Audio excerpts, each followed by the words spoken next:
One of the reasons I love Wild Goose Festival is we don't come here labeled atheist, agnostic, Hindu, Buddhist, whatever. We come here as human beings on a journey. A lot of us alienated from our religious paths, on a journey somewhere else. Wild Goose Festival is the one place I go every year where I know I am not alone.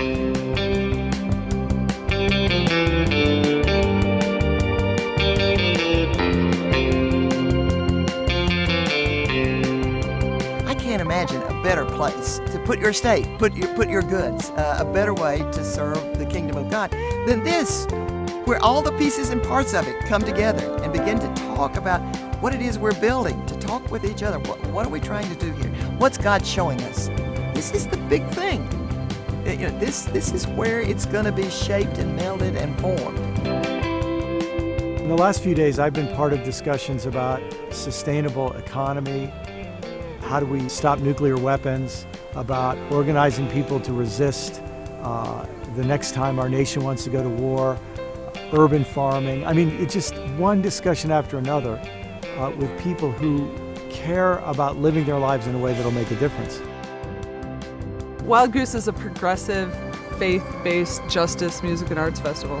Therefore, there's nothing remotely like it in the United States. I mean, Wild Goose is actually a place that is trying to break down the barriers which have divided people along lines of denomination, ideology, political party, class, race, gender, sexual orientation, and to actually engage strangers in conversations that are remaking the church right now in a way that's completely new. It is recreating the church, and we have no idea what that's going to turn out to be.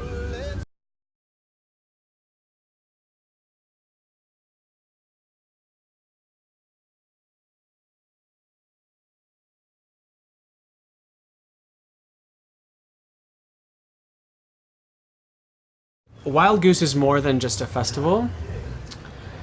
It's an opportunity to trouble our assumptions and to trouble our stories and to trouble the gospel. So, here at Wild Goose, there's a lot of talk about change, and that's kind of one of the big, I guess, topics surrounding this whole festival. How would you like to see this festival really inspire change? Gosh, how do things need to change? Yeah. Like, I mean, depending on who you ask, depending on what your entry point is into that conversation, it's just so heavy in so many ways. You can reduce it down to like, people need to love more. Just if we could just love more.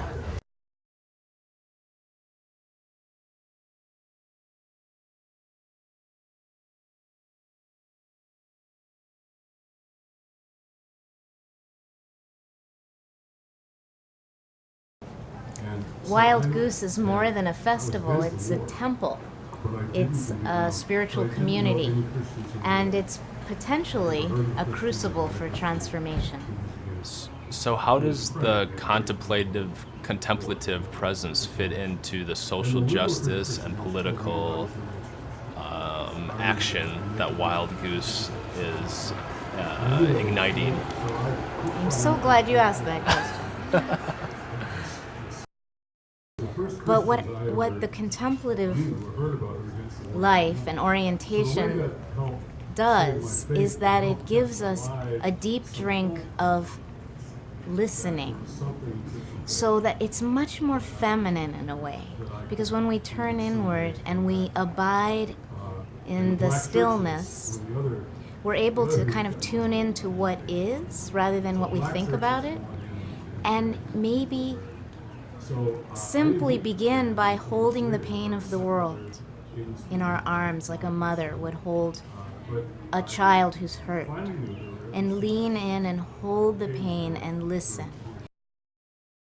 What I mean by contemplative practice is simply cultivating mindful presence, just being with what is, feeling all the details of this moment rather than getting caught up in my stories about my narrative about this moment, actually trying to tune into what is versus what I think about it.